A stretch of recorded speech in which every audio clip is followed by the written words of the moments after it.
Hello, my name is Wade Shepard from vagabondjourney.com, and I'm currently here with Carla Marie Hajjar, who is an architecture and urban planning master's degree student at Tongji University in Shanghai. Her senior thesis consists of comparing Spanish, Chinese, and Angolan property bubbles and their link to the ghost town phenomenon. As part of her studies, she went out to Ordos Kangbashi in Inner Mongolia of China, a place that could be called China's most famous ghost city, where she is currently right now. Hey Carla, how you doing? Good, and you? I'm doing pretty good. So like before you arrived in Kangbashi, I mean, of course you read a lot about it in the media, on the internet. You saw like lots of pictures of abandoned, empty buildings, and this whole ghost city story, a story out in, about a city built out in the middle of the desert for nobody. When you first arrived there, what did you think of the place? Was it like you expected it to be? No, actually, I was really surprised because there were people. There is maybe few people, but there is people, and those people are like really friendly and welcoming. They're not like look at you like if you were a stranger. So you feel like directly like you're part of the city also. Okay, so you said there's people there. About how many people are currently living there now? Do you know? Yeah, so actually they say like there is 80,000 people that are actually living here, but Mm-hmm. every day there is 100,000 people. So the Mm-hmm. 20,000 difference is like they count the university, the student at the university Mm-hmm. that they don't really live here because it's more like they're in dormitory, and also the people that are living in Dongshan, the city next Mm-hmm. to it, and they are coming like every day by car for working here. Okay. Okay, so like kind of during the day there's around 100,000 people there, but at night it drops to around 80,000. Exactly. Um, so what's the capacity? How many houses have they built? How many people could possibly live in this place in housing that's ready for people to move into?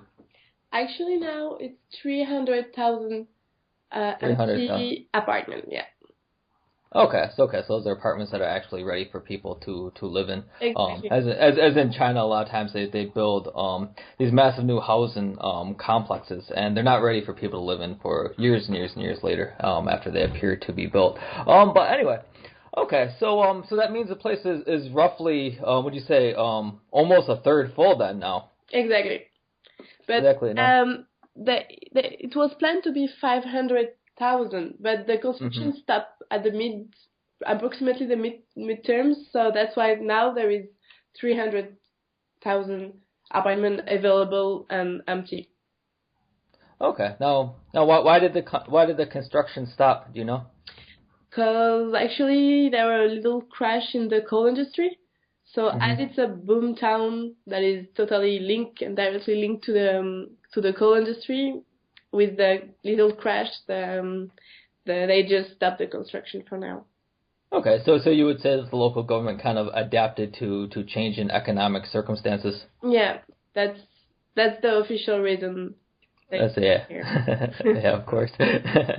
So now do you know? I know that you made friends with people in the statistics department of Kangbashi and some other people that are involved in development. Now, do you know what the rate of unsold properties are?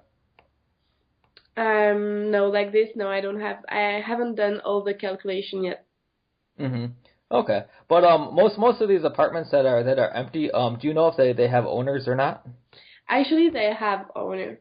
They say that Okay. the people are just the owner. Usually, they live in Dongshan, Hmm. and they prefer sometimes or to make the to go and come back or just to stay in Dongshan because there is Hmm. also like most of the empty apartment are that are sold that are the owner are the government, like the people working for the government, and usually all they try to stay in Dongshan and to work from there, or they just come here daily. Okay, that makes sense. And Dongshan is about 25 kilometers away. That's a traditional urban core of Ordos city. Um, okay, now recently a French photographer. I mean, he got a lot of media attention this past week. He went out to Ordos Kangbashi, took a lot of pictures of empty buildings. A lot of photographers seem to be doing this lately, and he named his project a failed utopia. Now, would you agree with that title for Kangbashi? Would you say that it is a failed utopia? No, I don't think it's a failed. I think it's Chinese government is right now learning about urban planning, and like as you published like one month ago, they changed the urban rules. I think it's not a failure because it's just a step to learn how to develop city. So Hmm. they are just right now learning from what they did. No, I think it's an obligatory step when you have economic growth like China had. Hmm. Okay. Now, would you consider Ordos Kangbashi a ghost city? No, for me, Ordos Kangbashi is a sleeping city. She's just like in a coma. She like the government is putting a lot of money in it. There is green space. There are like a lot of flowers, trees, and gardener. Hmm. There is traffic light that are in and working. There is people, few people, but there is people. So for me, this city is just like trying to waking up, and Hmm. it's a process. Okay. Now, I haven't been there since around 2012. Since I believe 2013 was the last time I was there. Now, what is it like walking through the streets there? Are you seeing people, or I mean, is it a I what? Can you describe that experience a little bit? Yeah, definitely. I think the streets are really wide. That's true. They say that the urban like the choice of having that big street is because they directly took it from the they those kind of city they want to be as big. They had the crazy idea to be as big as Beijing, to have to Hmm. look like Beijing. So to have like wide street as Beijing had, and Beijing had that like how wide street because they just took it from the Soviet system, the Soviet urban Hmm. system where the citizens have to feel really small compared to the city, and they have to be afraid about the city. Like the place of the pedestrian is not that important. It's more the city and the importance of the power of the city. And so I Hmm. think the streets here are really wide for sure. And the problem is like even if I see someone, I will not interact with him because he's so far. I mean, if the street will Yeah. be 12 meters, I will cross the street and say, "Hey, how are you? What's you going?" Hmm. But Yeah. as the street is like 24 meters, like no, 40 meters, Hmm. I'm just like going to maybe a smile, just this. Yeah, yeah. I mean, the place really isn't built on a human scale.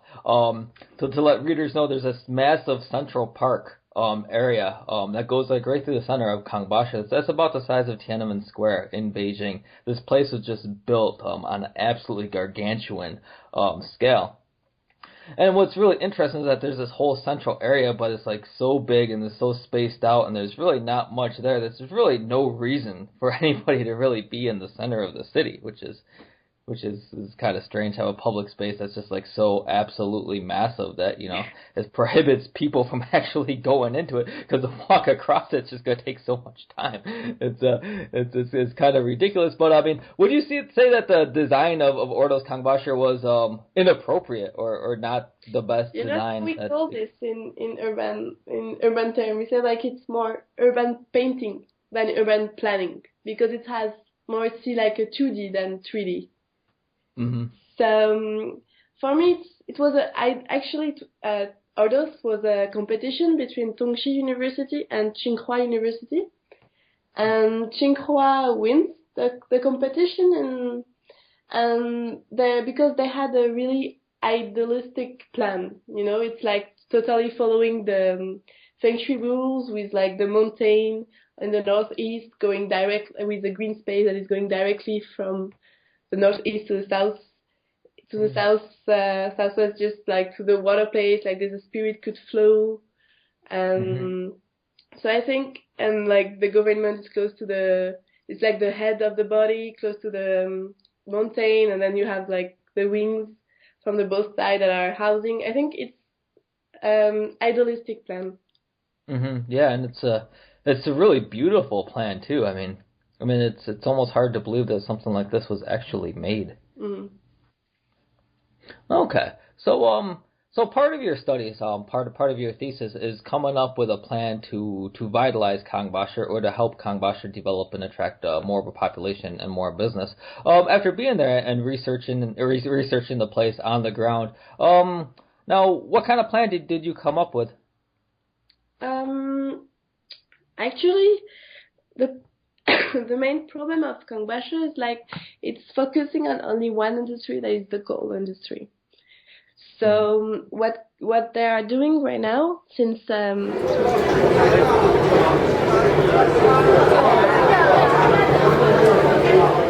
like trying to push some new industry like the electricity car industry.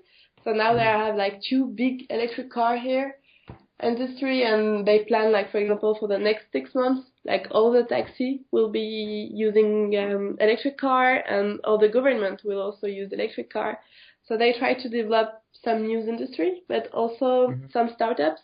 So they just opened 6 months ago kind of a center with like 3 floors of new industry, new company. So I think definitely they are going in the right direction, because trying to attract new ideas is what could save Kangbashi. But I also think that even if more people are going to live here, the feeling is going to be the same in terms of scale, because you will not feel that the city is going to be more populated as the space is big. Like, just to give you an idea, you are in your apartment and you want to buy milk. You have to put your clothes, put your shoes, go down, take your car, drive 2 blocks or 3 blocks, and then buy your milk and come back. 2 or 3 really big blocks. Big blocks, yeah. Like the blocks here are like 400 meters by 450. That is crazy compared to the other blocks. It's weird. Yeah, so it's not a place where you can really walk places and with any amount of efficiency. And you know what is super sad is, like, people in this case, they just prefer to order on internet, and they will receive it like on Taobao, those famous Chinese site to buy, and they will receive it three days after. So actually, it's a city where interaction are missing. So the problem is like how to bring interaction between the different generations, because there is a lot of old people here, because they love Kangbashi compared to Dongshan, because Dongshan is like more saturated, old city. Here they have green space.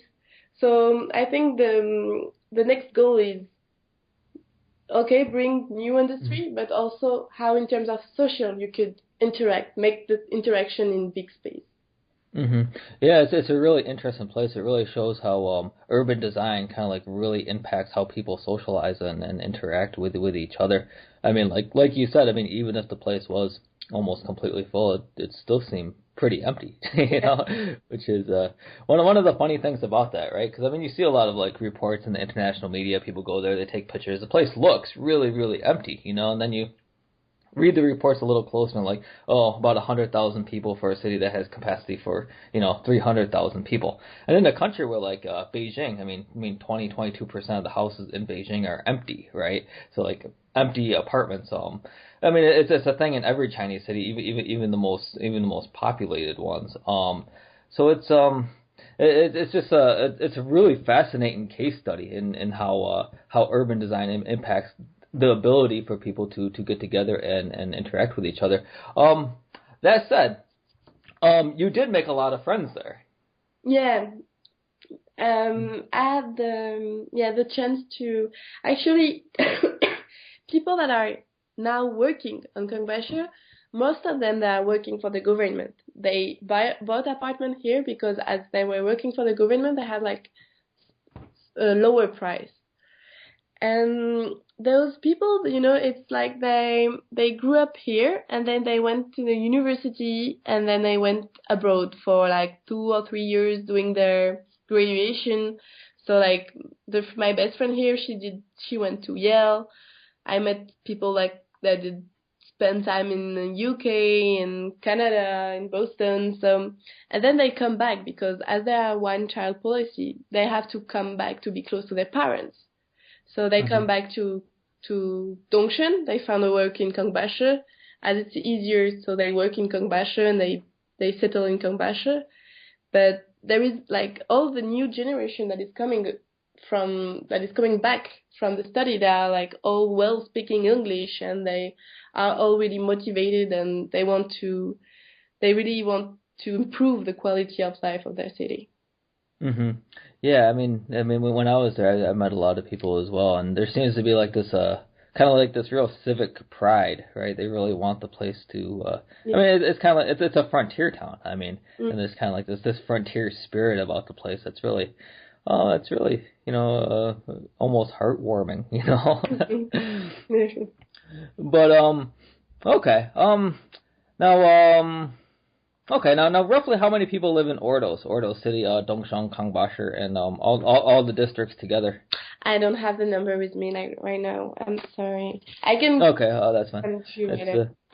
It's around like 2 million or so. I don't know the exact. I heard something about it. Yeah. Yeah, it's roughly 2 million people. And what's often confused is they say Ordos is a ghost city, but Ordos is the name of kind of like prefecture level city. And then there's like many different parts of Ordos. Dongsheng is the central the traditional core. And then they built these other satellite cities around Dongsheng. So Ordos actually has millions of people living in it. But which is I don't know. It's just such a fascinating city. And it's just a new city built out in the middle of a desert, which you have experience with from where you came from in Mauritania. Can you tell us a little bit about your personal connection to new cities that are kind of like built out in a desert? Yeah, so I grew up in Mauritania, in Nouakchott. That was the capital of the country, and actually, when like the city was really small when I came in. There was like, I don't know, 100, no, maybe less, 50,000 inhabitants. And more and more I was like growing, more and more the city was growing. And at least now we are like 1 million. And, it was a simple place, desertic place with not a lot of things. And for me, growing like how can I say, like for a city to work, we just have to wait, to be patient, to be patient and to trust. And that's why I'm really positive about Kangbashi, and I totally understand the people here. Yeah, that's interesting. Now, do you think do you have like kind of this connection with people in Kangbashi? Because I mean, at least the kids that are growing up there, they're growing up in a situation that's just like very similar to what you had growing up in Mauritania. Exactly. The only difference is like in Mauritania it wasn't overplanned. I mean, right now here the streets for the future are already drawn, so this makes also a feeling of even more desertic place, So I think that's the only difference. But now the challenge is the same: how we can feel the city. Yeah, definitely. And so you studied urban planning or property bubbles, the property markets of new cities of new developments in Spain and Angola, and you compared them with Ordos Kangbashi. How do these developments in different countries how do they compare? It's beginning with just exterior see, like if you just follow the media, you can see like you heard about the ghost town in Spain, you heard about the ghost town in China, and then if you look in Africa, you also find like some articles about it. So I was just like first trying a similar urban phenomena, that there is new city with apartments with water, electricity, urban connection, everything like perfect place where you could live, but there were no people, and this city was just new. So this was the first approach, like let's try to compare, because in 3 countries from 3 different continents we have one similarity. So that was the beginning of the of the question. Mm-hmm. And how did that question progress? I mean, the more you continue this research, now is your take there are still similarities between how these developments progressed, or is it Definitely. kind of? I think the first common point of the city is like, first, they are all more like new democracy. If you want, like Angola had 3 decades of war. Mm-hmm. Spain was under the Franco system and China was under the Mao system. So first, it's like new democracy that are following, that are living the big boom of after a disaster, after political change. Mm-hmm. So that's for me this first point, because those kind of new democracy, they haven't really experimented the law and how just changing a land use law could imply that much cost, that much consequences. So Mm-hmm. actually, those 3 countries, they changed the land use law, saying that it was like making easier the way to change a farming land use to urban land use. Mm-hmm. And once they let it possible, so the real estate bubble begin. Mm-hmm. Yeah, that's a really interesting point of analysis, because I mean the change in private property laws in China, which happened around the mid to late 90s, which enabled people to actually own and buy and sell their own urban property. This is only for people in cities. Really caused an explosion in the housing market. I mean, it was something new, it was something novel, and like within hardly 12 years, I mean, China went from having no housing market to the largest housing market on the planet.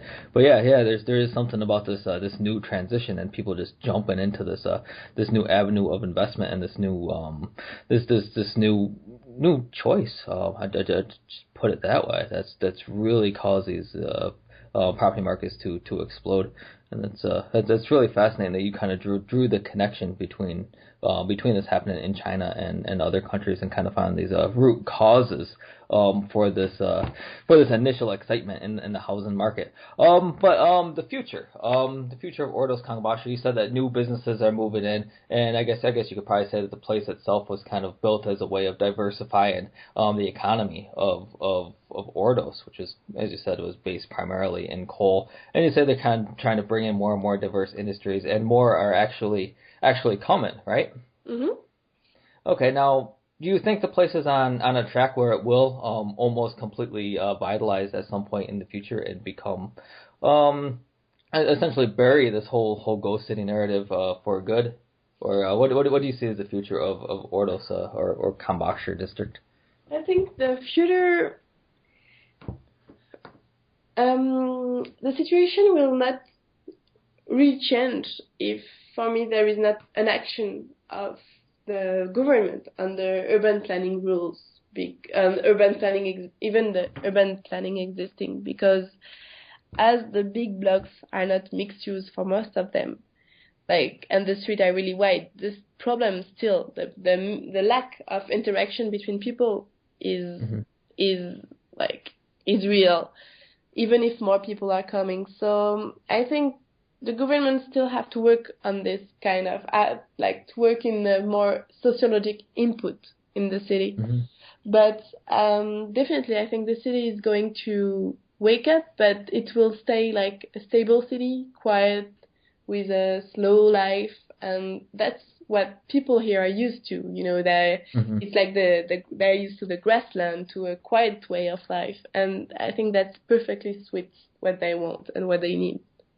Okay, that's perfect. Now, do you see the new government urbanization guidelines that were released at the end of February? One of those guidelines is breaking up super blocks and trying to make more tighter knit communities.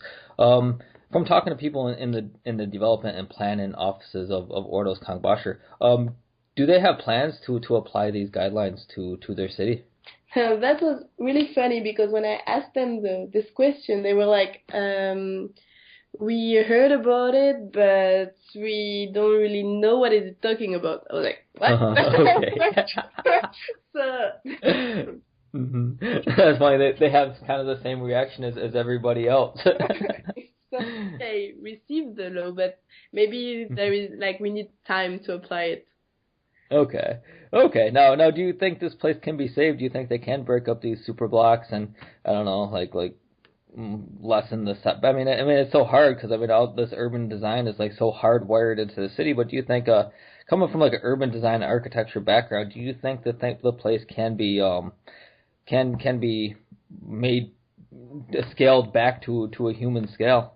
Definitely, I think it's possible. I think others just need strategy. Not solution, but just like different strategy, letting free some people to some. I mean, there is this famous quote of Jane Jacobsky that she's a very famous urban planner. She said like cities have the capability of providing something for everybody only because and only when they are created by everybody. So I think as the social input is missing, we just have to let some freedom in the urban planning rules to everybody, to the people to really make this vitalization. And so I think for me it's more strategic rules, urban rules that could let the people more free to experience themselves in terms of architecture and mixed use. Mm-hmm. Yeah. Yeah. Okay. Oh, that sounds perfect. All right. Well, thank you for talking to me, Carla. It was great to get an update on Ordos Kangbashi, because this place is probably one of the most fascinating new cities in the world because it is so new and so built from scratch and so experimental.